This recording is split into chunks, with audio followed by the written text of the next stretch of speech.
Today we're going to learn how to make asparagus soup like a boss.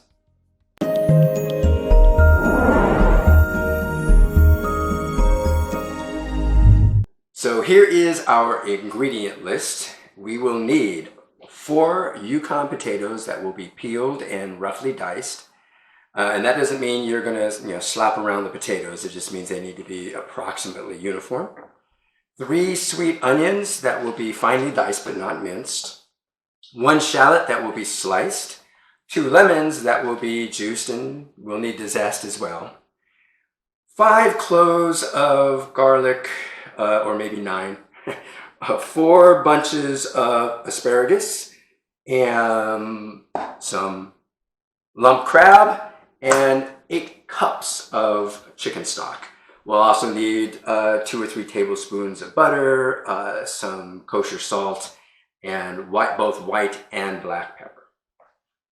The perhaps atypical gear that this recipe will require is, from left to right, a fine sieve, a wide mouth cooking bowl for ice bath purposes, a deep pot with a lid, and either a blender or a food processor. Today I'm going to use the food processor.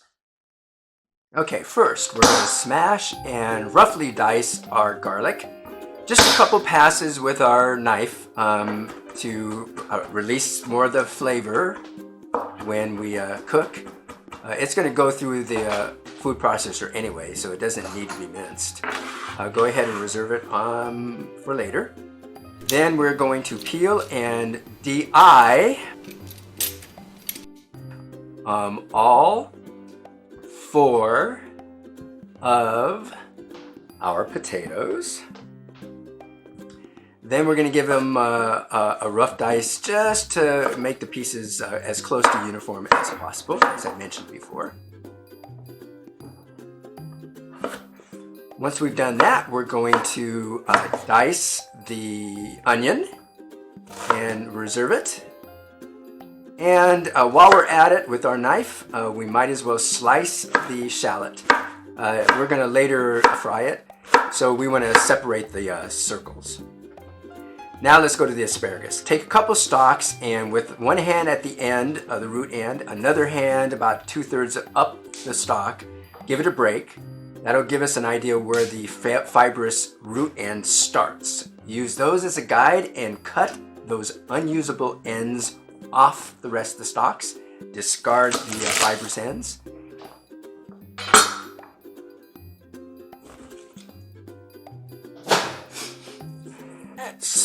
Spin them around and remove the tips. The tips are going to be blanched and used later as another potential garnish. So reserve those to the side, and then take the stalks and cut them in equal sized pieces approximately. Now we're going to take 2 or 3 tablespoons of butter, melt that. Once it comes up to temperature, you'll need to notice that it shimmers there, lightly bubbles. That's when we add our onion. Give it a quick stir so that we coat all the onion in the fat. And give it a good saute. Once our onions begin to become translucent, that's when we want to add our garlic. Give all of that another quick stir so that everything's covered in the butter.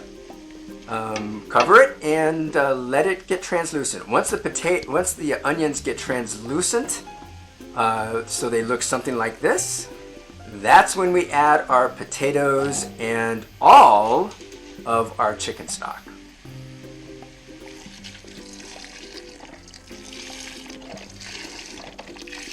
Once we get the stock in our pot, we want to give it a stir.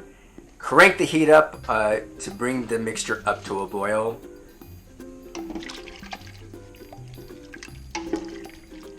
Cover it and move on to some of the other prep. The prep I'm talking about is our shallots. We're going to dip them in buttermilk and then drain them. Then we're going to drench them in all-purpose flour using our spider ladle.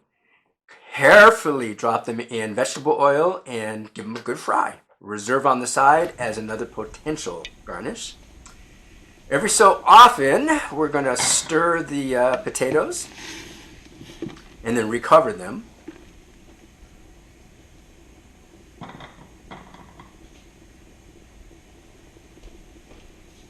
Once the potatoes begin to become fork soft, that's when we want to add the asparagus and boil them for another 20 minutes or so, or until the asparagus becomes soft as well. Take it off the flame and immediately dump it in our waiting ice bath.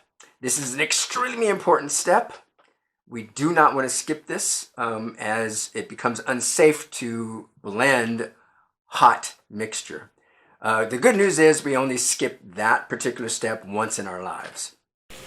Once it's cooled, take it off the ice bath, and then let's blanch the asparagus tips, and then for about a minute or so until they turn color. They'll turn a deep, rich green, and then we're going to drop them in the remaining ice bath. Reserve those for later as well.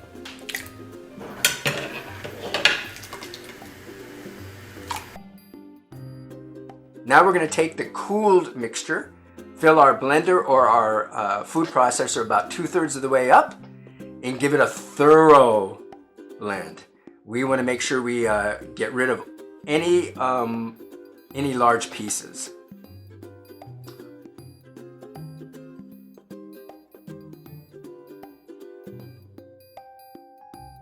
Once everything has been blended, go ahead and empty it into another bowl, and then rinse and repeat for the rest of the asparagus, potato, etc. mixture.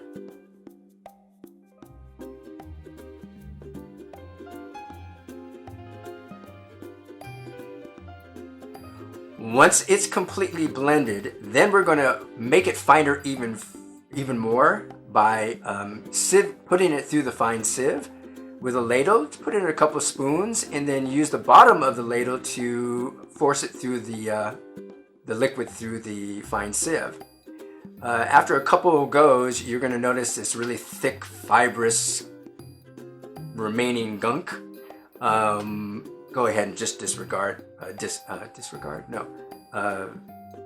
dispose of it, and then put the remaining soup through the same process of the fine sieve. We're left with a fine mixture of soup here. Here's where we season it to taste with salt, the white pepper, lemon juice, maybe heavy cream. When I use lemon juice, I really just do it for the acidity. I don't want to taste the lemon. That's up to you, of course. And I hardly ever use cream. We're using cream for the texture, which I think will already be fine. Then there are a ton of different ways to plate the soup. We can put it in bowls using the asparagus tips. What is this? Just say no to drugs, kids. Or we can serve it as an appetizer. I like to do it in shot glasses with a little bit of crab, green onion, and sriracha. The stick is there to loosen up the soup around the edges of the shot glass for our guests to shoot it down.